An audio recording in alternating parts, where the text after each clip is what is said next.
Uh-oh, them butcher boys back. Yeah, sick, glitch, C-dub. Yeah, you know, we got a new motto this year. MCF, money come first. Yeah. What up? It's the man about town, Virgil Berry, aka Stats with the Facts. And y'all know y'all tuned in to another episode of Real Talk Podcast.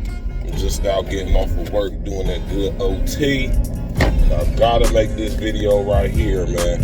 First things first, smash that like button, click on the bell, and please subscribe to the page. Likes are free, subscribing is free, so please do that. That's not too much to ask. Now, as you see in the thumbnail, today I'm going to be talking about Putin, Russia, China, Ukraine, and the United States. We can't forget Israel and France and the United Kingdom either. Now, everybody's all up in a frenzy about this situation with World War III looming on the horizon, right? Now, I'm telling y'all right now, if the United States attacks Russia, China is going to come to Russia's defense. I want to put something into y'all's perception. I want to put something in, bring something to your awareness and make you privy to some information that a lot of people are just not aware of. Now, we got to take a walk back in time for a few seconds, man. Back in 1999, 2000, my fault, 2000, matter of fact, November or September, October of 2000, there was an organization formed called the Project for the New American Century, right? And they came up with a list of countries that they wanted to invade for regime change, right? So they could bring about what is known as the New World Order, or what is now being called UN Agenda 2030 for global sustainability. And on the list of these countries was China, Russia, Israel, let me back it up, China, Russia,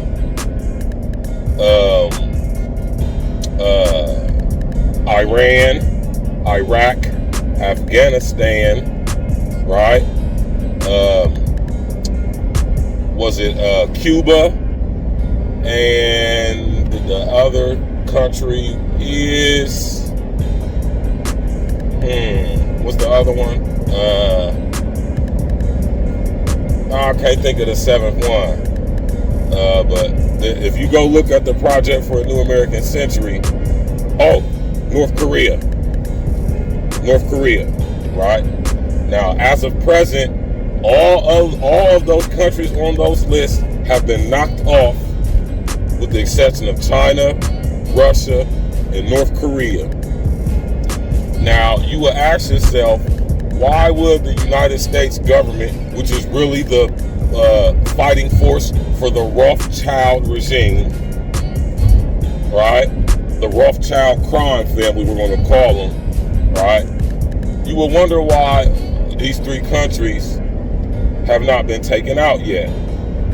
It's because they're three of the most powerful countries outside the United States. And they're also three countries that are not subservient to the international financial structure that we in America call the Federal Reserve. See, they're not a member of the private banking system structure that is owned, operated, and ran by the Rothschild crime family and their various capo regimes throughout the world, regime governments throughout the world, which the United Kingdom, Israel, France, and the United States are members of, right? Now, you gotta walk with me. Putin ain't going. Putin is a descendant of the Bolsheviks. He's a descendant of the Russian Tsar family that was taken out by Hitler back in the day, the Romanovs. He's a descendant of the Romanov bloodline, right? Now, Putin ain't no punk, right? And I'll be the first one to say it. Putin is most definitely a gangster. You hear me? Putin is so gangster, right, that it was a time when he was supposed to be meeting with the Queen Elizabeth, and he refused to acknowledge her or curtsy or bow to her because allegedly he knows that she's a reptilian bloodline descendant, and he refuses to acquiesce to the Queen. Allegedly. That's another topic for another day. But see, Putin knows what's going on, right? Putin knows that if he allows the Ukraine to have their independence, for one, the Ukraine owes Russia money. How do y'all think the Ukraine got their start after the Soviet Union broke up in the late 80s? They got the money from the Russian government. The Russian government is not a part of the global financial structure, meaning that the Rothschild doesn't have a private banking system that Russia is under the boot of, like other countries. Russia, China, and North Korea, right? See, they took out Muammar Gaddafi, that is,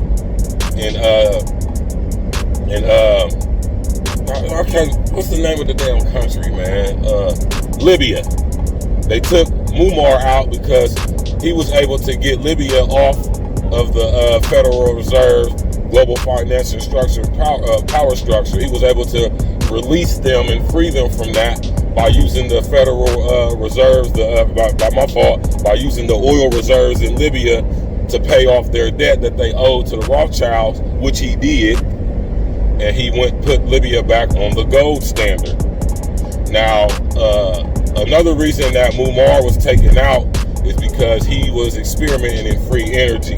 He created something called the Man-Made River Project, which brought running water to every person in Libya for free. So there's lots of reasons why Muammar was taken out. On my fact, Venezuela was on the list as well, and y'all see what they did to Hugo. Right now, y'all see what's going on in Venezuela right now. See, anywhere in the world where the Rothschilds had their stronghold, had their hand rolling and controlling in the financial structure, these are the countries, right, that all were a part of what the Rothschilds got going on. See, over there in Korea, Kim Jong-un ain't going, right? Now, don't get it twisted. Putin, Kim Jong-un, and Xi Jinping, they are all somewhat form fashion a part of the global power structure and where this thing is headed. See, all these people at the same time, it appears that they're on the same page, and they are to an extent. They all want to be able to roll and control in their respective countries. They just all don't want to be under the rule of the Rothschild crime family, which is why they have their infighting, which is why what's going on is going on now. And see, Putin ain't no punk, right? And now that they got Joe Biden's ass in there, he's a Rothschild puppet to the death. So with that being said, Putin knows this, and Putin is going to push the hand. He like, listen, anybody who comes to the aid of the Ukraine and they don't want to pay me my money, anybody who comes to their aid, it'll be dire consequences for you. So for you to understand over, in, or out of extra stand this paradigm, right, you have to have some knowledge and some history. You got to have some knowledge and some history about what's going on in Russia and why Putin is doing the things he's doing. See, Putin has been preparing while the whole world been sitting here battling over letting little kids decide if they want to be boys or girls, and battling over this nonsense like Me Too and cancel culture. Putin been over there building up Russia's defenses. Putin been over there collaborating with China and North Korea, preparing for this very moment. Because whether y'all don't know it or not, Russia, China combined will totally obliterate the United States. just think about that. So before y'all sit here and, you know, try to down talk Putin, you know, I'm not sitting here bigging Putin up. Putin is as big as a devil as anybody is, but he ain't no punk, and he ain't bowed down, acquiescing, curtailing, cursing to the Rothschild crime family. And for that, I salute Vladimir Putin, right? Vladimir Putin basically said, fuck what y'all talking about. I'm not scared of y'all. And if y'all want to go to war, we can go to war. It's nothing. So, you know what I mean? I just wanted to add that perspective to this situation, because I know a lot of people are wondering what's going on, right? A friend of mine, Laverne, she had a very interesting way she broke down what's going on, but it's not quite that simple. See, the whole world is being made to believe that Vladimir Putin is just this evil, maniacal, diabolical leader who is so evil and mean and nasty. And I'm not saying he isn't. What I'm saying is, because Russia has its problems, and Vladimir Putin is no angel. But one thing for sure, two things for certain, he ain't no punk. And he ain't about to let the Rothschild crime family and all their little cohorts take over Russia. And China ain't about to let that happen either, because if Russia was to be taken over, Russia has the biggest oil reserves in the world, and they are Europe's gas station, Europe and Asia's gas station. So if somehow China was to become under the control of the Rothschild crime family and their various capo regime governments across the world, that would mean China would be also. And China ain't going as having the largest standing army on planet Earth. Combined with Russia, that will be the #1 fighting defense force on planet Earth.